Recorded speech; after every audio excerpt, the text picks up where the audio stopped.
फिर आता है मेरा छोटा सा क्वेश्चन जो कि हमने देखा था कोड स्ट्रक्चर, तो हम लोग ये पढ़ चुके हैं, लेकिन सिंस मेंशन था तो मैंने यहाँ पर एक डायग्राम के थ्रू समझा दिया है। तो हायरार्की ऑफ कोड्स और कोड स्ट्रक्चर, तो ये मेरी हायरार्की बनी हुई है। नेशनल लेवल पे अगर हम देखें तो यहाँ पर सुप्रीम कोर्ट ऑफ इंडिया आ गया जो सबसे ऊपर लेवल का कोर्ट है। नेक्स्ट है मेरा स्टेट वाइज देखूँ तो यहाँ पर हाई कोर्ट्स है, उसके साथ साथ यहाँ पर कुछ ट्राइब्यूनल्स हैं, कुछ स्पेशल कोर्ट है जो हम लोग पढ़ेंगे आगे वाले वीडियोस में।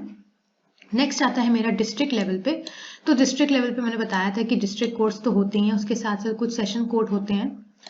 फिर यहाँ पर कुछ विलेज लेवल पे अगर हम देखें तो कुछ पंचायत का फॉर्मेशन होता है जो हम लोग पढ़ भी चुके हैं, पंचायती राज्य सिस्टम विलेज लेवल पे होता है। फिर पंचायत समिति होती है, जिला परिषद, ये सब हम लोग पहले पढ़ चुके हैं, ठीक है। फिर आते हैं मेरे सिविल जस्टिस और कुछ जुडिशियल मजिस्ट्रेट। इसके साथ साथ यहाँ पर मैंने बताया था कि सिविल केसेस होते हैं, कुछ क्रिमिनल केसेस होते हैं, तो इसी तरह से सिविल कोर्ट्स और क्रिमिनल कोर्ट्स होते हैं, तो वो चीज भी आप लोग यहाँ पर मेंशन कर सकते हो, ठीक है। तो ये बेसिकली मेरी एक हायरार्की के फॉर्म में या फिर लेवल्स ऑफ कोड बोल सकते हो, उसके फॉर्म में यहाँ पर मेंशन है, ठीक है। ऐसे अगर हम लोग देखें तो nation wise basically state wise ये है और डिस्ट्रिक्ट वाइज ये सारे हो गए, ठीक है। नेक्स्ट है मेरा systems of courts in India, तो जो चीज वहां पर है वही चीज यहाँ पर मेंशन है। तो नेशनल लेवल पे क्या हुआ, नेशनल लेवल पे मेरा सुप्रीम कोर्ट ऑफ इंडिया आ गया। फिर स्टेट लेवल पे क्या आ गया मेरा, स्टेट लेवल पे मेरे हाई कोर्ट्स आ गए। और फिर डिस्ट्रिक्ट एंड सबऑर्डिनेट लेवल पे मेरे सबऑर्डिनेट कोर्ट आ गए, जो मैंने बताया भी था कि सबऑर्डिनेट लेवल पे civil courts and criminal courts आते हैं, ठीक है। तो सिविल कोर्ट्स ऐसे सारी टॉपिक्स को डील करते हैं, ऐसे सारे केसेस को डील करते हैं जो कि मेरे प्रॉपर्टी से रिलेटेड या फिर इन सब चीजों से रिलेटेड होते हैं। और क्रिमिनल केसेस या क्रिमिनल कोर्ट्स उन सब चीजों को डील करते हैं, उन सारे टॉपिक्स को, उन सारे बेसिकली केसेस को डील करते हैं जो कि मेरे क्रिमिनल एस्पेक्ट्स के होते हैं, जैसे कि किसी का मर्डर हो गया है ना, ऐसे केसेस मेरे सारे क्रिमिनल कोर्ट्स में आते हैं, ठीक है। अब यहाँ पर बताया गया है ज्यूरिडिक्शन ऑफ सुप्रीम कोर्ट, जो हम लोग पढ़ चुके हैं, लेकिन अगर पेपर में आए तो आप लोग ये सब चीजें यहाँ पर मेंशन कर सकते हो। इसमें सबसे पहले क्या है, हम लोग को पता है कि सुप्रीम कोर्ट हाई कोर्ट की तरह कोर्ट ऑफ रिकॉर्ड है, मतलब वहां पर सारे रिकॉर्ड मेंटेन रखते हैं। फिर है has power to punish for contempt, और ये भी हम लोग को पता है कि अगर किसी ने कोई भी ऑफेंस किया है या फिर कोई भी बेसिकली क्राइम किया है, तो उस केस में सुप्रीम कोर्ट के पास पूरी पावर है कि वो वहां पर पनिशमेंट दे सके, उसको वो पावर मिली हुई है। और ये पावर कहाँ पर मेंशन है, ये पावर मेंशन है कॉन्स्टिट्यूशन के आर्टिकल 129 में, ठीक है।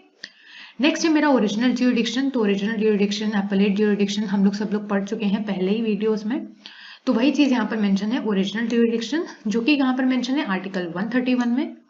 फिर थर्ड है मेरा हाईएस्ट कोर्ट ऑफ अपील, तो ये भी हमें पता है कि जो सुप्रीम कोर्ट है वो सबसे बड़ा कोर्ट ऑफ अपील होता है पूरी कंट्री में, और ये कहाँ पर मेंशन है, ये मेंशन है आर्टिकल 132, 133, 134 एंड 136। मतलब अगर आपको हाई कोर्ट से जो भी डिसीजन मिला है, अगर आप उससे सेटिस्फाइड नहीं हो, तो जो लास्ट कोर्ट बच जाता है अपील करने के लिए, अपने को जजमेंट बेसिकली अपने को जस्टिस प्रोवाइड करने के लिए, उस केस में वो होता है मेरा सुप्रीम कोर्ट। और आप सुप्रीम कोर्ट के पास जाकर अपील रख सकते हो कि आप पर्टिकुलर केस में हमें जजमेंट प्रोवाइड करो, ठीक है। फिर आता है मेरा रिट ज्यूरिडिक्शन, रिट ज्यूरिडिक्शन होता है, फिर एडवाइजरी ज्यूरिडिक्शन होता है, आप एडवाइस भी ले सकते हो, रिट के थ्रू भी आप ज्यूरिडिक्शन भी मेरा सुप्रीम कोर्ट के अंदर ही आता है कि सुप्रीम कोर्ट बहुत तरह की रिट वहां पर जारी कर सकती है। इसमें आर्टिकल 32 और आर्टिकल 143 आ जाते हैं। उसके साथ साथ law declared by supreme court binding on all courts in India, और जो भी लॉज मेरे सुप्रीम कोर्ट ने डिक्लेयर किए हैं, बेसिकली जो बताए हैं उन्होंने, वो सारे कोर्ट्स वो बाउंडेड होते हैं, बेसिकली वो बंधे हुए होते हैं उन सारे लॉज को फॉलो करने के लिए, जैसे हम लोग को पता ही है। तो ये आर्टिकल 141 में मेंशन है, ठीक है। उसी तरह से आता है jurisdiction of high court, so court of record ये भी होता है, has power to punish for contempt similarly like supreme court, so article 215।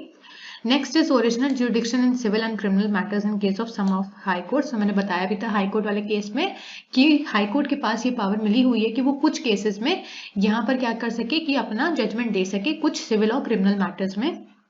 Next है मेरा अपीलेट ज्यूरिडिक्शन, ये भी मैंने वहां पर बताया था हाई कोर्ट वाले में कि वहां पर हम हाई कोर्ट में अपील कर सकते हैं, मतलब जो भी मेरा सबऑर्डिनेट कोर्ट ने बेसिकली डिसीजन लिया है, अगर आप उससे संतुष्ट नहीं हो, आप उससे हैप्पी नहीं हो, तो उस केस में आप हाई कोर्ट के पास जा सकते हो अपनी अपील लेके। और ये जो केसेस हैं ये क्रिमिनल केसेस भी हो सकते हैं और सिविल केसेस भी हो सकते हैं। नेक्स्ट है मेरा revisional jurisdiction conferred under the civil procedure code and criminal procedure code, ये भी हमने देखा था वहां पर।